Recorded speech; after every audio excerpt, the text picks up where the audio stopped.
Jennifer in Kentucky. How are you? Hi. Hi. I'm doing pretty well. I want to give you the story of my second child's birth, my son, and how religion can kind of be harmful.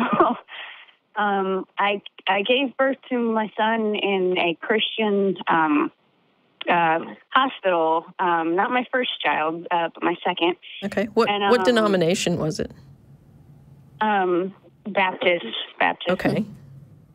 And when I first got to the hospital, the first nurse, of course, is this super bubbly, sweet girl. And then she was off, and I got this new lady, and I have epilepsy, and so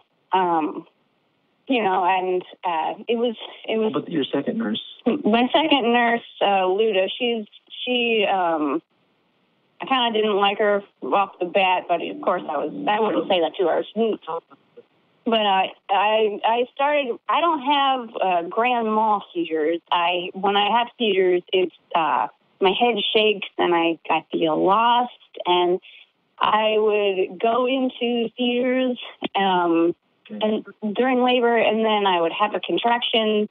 And then right out of my contraction, I would go into another seizure.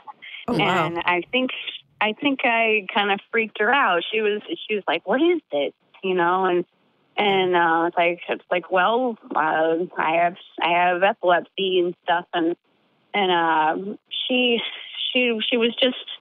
She left the room, and she never checked to see how far dilated I was, or if my water broke even. I lost my bladder when I came in the door, and I was like, "What was that?" And she was like, "That was your water breaking," which no, it wasn't. Oh, wow.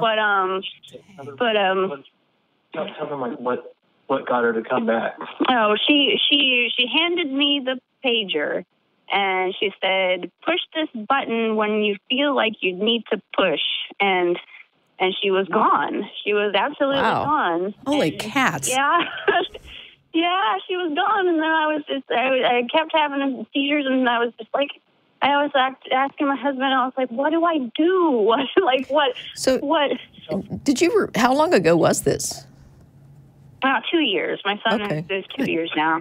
Tell them what made her come back. When I pushed the button. No, the doctor came. I pushed the button, and then she brought the doctor. And yes, honey, I know. Let me tell the story.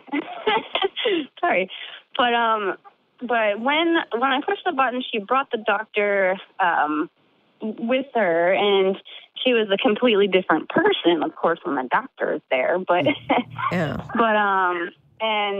And the doctor said, like, "Oh, what's your name?" And of course, Rebecca. Excuse me.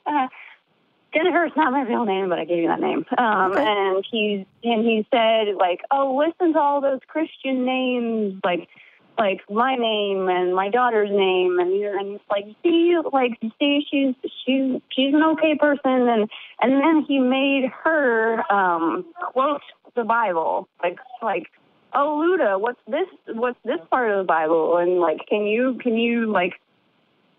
quote all of these Bible verses, and the man himself, the doctor himself, was a very soft-spoken man and kind, but just, it was really a hard situation, because when I gave birth to my first child, and this is at UK, this is a different place, her umbilical cord was around her neck.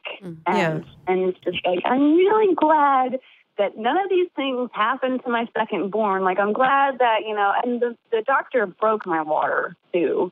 Yeah. Like, I remember the face that he gave Luda when he first got there. Like, I remember looking at her like, "What are you doing?" kind of a face.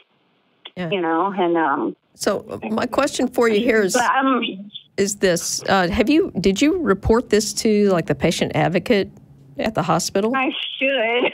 I really should. Like, I mean, this is I called like a lawyer type people, and she gave me a number, but it's one of those things when you have two kids and a newborn, and like all of those things. Yeah.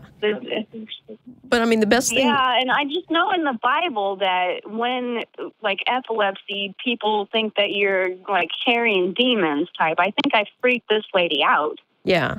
And I was a Christian at the time. Like, here this past July, like, I guess I would call myself an atheist, which is really, hard to do. Letting go of religion, I would describe as like ripping a big leech off of your arm. It's not an easy thing to do.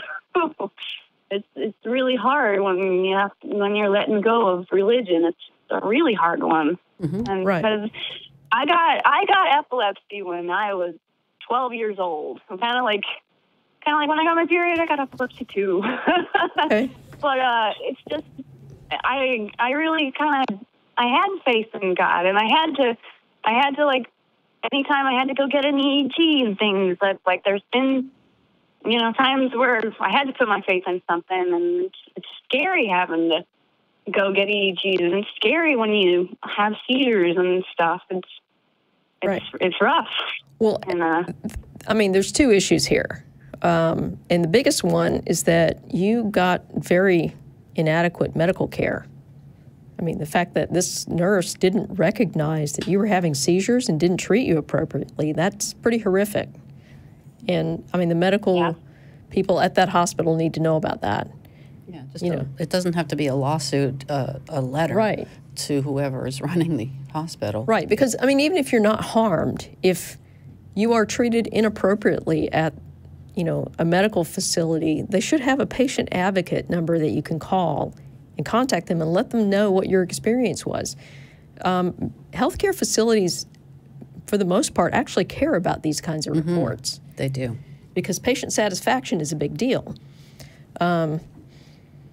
So, I mean, that's first and foremost is your medical care was not appropriate. The second thing was the proselytizing by the doctor. And, whether you're religious or not, in the throes of labor is probably not the point or not the time or the place to be quoting scripture. Yeah. So, but anyway, that would be my advice to you is, 2 years is, a lot of time has passed, but now that you're thinking about it, maybe contact the patient advocate and give the names of the nurse and the doctor. At the very least, they should know that, as kind of a data point. Maybe they've had other complaints as well. So you'd probably be doing your community a service if you let them know. Yeah. All right. Did you have anything else to offer? Sounds good. All right. Well, I think we're gonna let you go there, Jennifer. Thanks for calling. And all right. Good luck with the babies. Thank you. All right. Sure. Bye-bye.